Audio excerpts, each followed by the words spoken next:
बिस्मिल्लाहिर्रहमानिर्रहीम, अस्सलामुअलैकुम। NMA news के साथ मैं हूं सना हुसैन। चलते हैं खबरों की जानिब। वज़ीर आज़म और सदर मुमलिकत के साल नौ पर पैगामात। मुल्क की तरक्की के लिए दुआएं। सदर मुमलिकत आसिफ अली ज़रदारी ने नए साल के मौके पर कौम के नाम पैगाम में कहा कि अगरचा पाकिस्तान को मुख्तलिफ चैलेंजेस का सामना है, मगर कौम हरगिज़ बेख्तियार नहीं। इत्तेहाद, हौसले, तख्लीकी सोच और पुख्ता यकीन के जरिए हम हर मुश्किल पर काबू पा सकते हैं। सदर मुमलिकत ने जोर दिया कि एक कौम और मुल्क के निगहबान होने के नाते हमें अपनी कौमी जिम्मेदारियों का असर नौ एहसास करना होगा ताकि दरपेश मसाइल का दानिशमंदी और मौसर अंदाज में मुकाबला किया जा सके।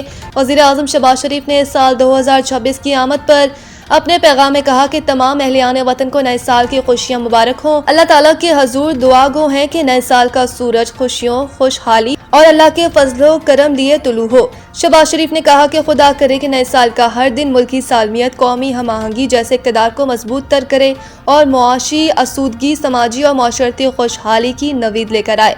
वज़ीर आज़म ने कहा कि 2025 का साल दिफाए वतन के एतबार से तारीख में सुनहरी हरूफ में लिखा जाएगा, जब मुसल्लह अफ़वाज और कौम ने शाना बशाना दुश्मन के अज़ाइम को नाकाम बनाते हुए मार्का हक में तारीख रकम की।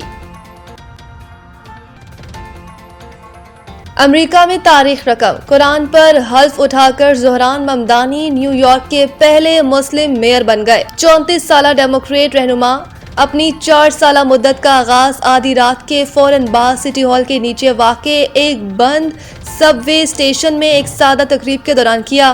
गैर मुल्की मीडिया के मुताबिक ज़ोहरान ममदानी ने हल्फ बर्दारी के दौरान अपना हाथ कुरान पाक पर रखा। रिपोर्ट्स के मुताबिक उन्होंने कुरान पाक के 2 नुस्खों पर हल्फ उठाया, जिनमें एक इनके दादा का जाती नुस्खा और दूसरा न्यूयॉर्क पब्लिक लाइब्रेरी के शॉम्बर्ग सेनेटर से लिया गया था। हल्फ बर्दारी के बाद खिताब करते हुए ज़ोहरान ममदानी ने कहा कि न्यूयॉर्क के शहरियों के खदमात उनके लिए एक एजाज़ और ज़िंदगी का सबसे बड़ा एतमाद है। उन्होंने कहा कि सादा मुकाम का इंतखाब मेहनत कश तबके से वाबस्तगी और अवामी ट्रांसपोर्ट की अहमियत को उजागर करने के लिए किया गया। ज़ोहरान ममदानी ने अपनी इंतखाबी मुहिम के दौरान महंगाई, किरायों में इजाफे और शहरी सहूलतों को मरकजी नुक्ता बनाया। उन्होंने किरायों में इजाफे पर पाबंदी, मुफ्त बस सर्विस और बच्चों की निगाह की सहूलतों का वादा किया। यास्मीन राशिद का NA 130 ट्रिब्यूनल फैसले के खिलाफ अदालत जाने का फैसला। यास्मीन राशिद ने सिलसिले में जेल में अपनी लीगल टीम से मुकम्मल मुशावरत की है, जिसके बाद आइंदा कानूनी हिकमत अमली तय की गई और ट्रिब्यूनल के फैसले को चैलेंज करने पर इत्तेफाक किया गया। डॉक्टर यास्मीन राशिद ने अपने वकील राना मुदस्सिर उमर को हिदायत दी है कि लाहौर के इलेक्शन ट्रिब्यूनल के फैसले को फौरी तौर पर अदालत में चैलेंज किया जाए।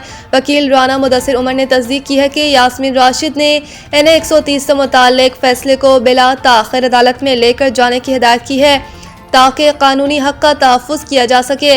राना मुदस्सिर उमर ने बताया कि ट्रिब्यूनल के फैसले की तस्दीक शुदा कॉपी के लिए बाकायदा तौर पर अप्लाई कर दिया गया है। जैसे ही फैसले की मुस्तदिका कॉपी मौसूल होगी, मुतल्लिका अदालत में पिटीशन दायर कर दी जाएगी ताकि कानूनी तकाज़ों के मुताबिक केस को आगे बढ़ाया जा सके।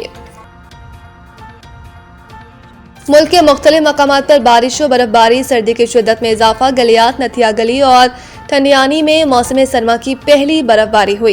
एबटाबाद और गिरदनवा में, मीरपुर शहरों गिरदनवा में बारिश से सर्दी बढ़ गई, जबकि इस्लामाबाद में भी बादल खूब बरसे। लाहौर के मुख्तलिफ इलाकों में बूंदाबांदी होती रही। सरगोदा शहर और गिरदनवा में कहीं हल्की तो कहीं तेज बारिश। KPK में भी मौसम ने अंगड़ाई ली, जहाँ पेशावर में बारिश के बाद सर्दी की शिद्दत में इजाफा हो गया। मर्दान और गिरदनवा में भी बारिश हुई, जबकि सवात के बलाई इलाकों कलाम और मालम जब्बा में भी दूसरे रोज बर्फबारी का सिलसिला यूं ही जारी रहा। इसी तरह बलूचिस्तान के मुख्तलिफ अजला में बारिश और बर्फबारी शुरू हो गई। ज़ियारत, चमन, कान, मोहतरजई और तोबा चकजई में भी बर्फबारी हुई। इसके अलावा पशीन, किला अब्दुल्ला, किला सैफुल्ला और कला समेत दीगर इलाकों में वक्फे से बारिश का सिलसिला जारी रहा। ऑस्ट्रेलिया का T20 वर्ल्ड कप में स्पिनर्स पर इन्हिसार का फैसला। ऑस्ट्रेलिया ने T20 वर्ल्ड कप 2026 के लिए स्पिनर्स पर इन्हिसार करने का फैसला किया है। क्रिकेट ऑस्ट्रेलिया की जानिब से T20 वर्ल्ड कप 2026 की ऐलान करदा स्पेन हैवी स्क्वाड में मुतअद्दिद नए चेहरे शामिल हैं। अपनी पावर बैटिंग के लिए मशहूर मिचेल ओवन को कैमरॉन ग्रीन की वापसी के बाद स्क्वाड में जगह नहीं मिल सकी। मिचेल स्टार्क और स्पिनर जॉनसन की अदम मौजूदगी के बावजूद ऑस्ट्रेलियाई टीम में कोई लेफ्ट आर्म फास्ट बॉलर शामिल नहीं किया गया। गुज़िश्ता 12 T20 मैचेस में शिरकत न करने वाले कॉपर कनोली को स्क्वाड में शमूलियत दी गई। इनके अलावा मैथ्यू शॉर्ट, मैथ्यू कोहमेन और जेवियर बाल्टेट भी वर्ल्ड कप में डेब्यू करने वाले हैं। मजीद न्यूज और अपडेट के लिए देखते रहें NMA न्यूज।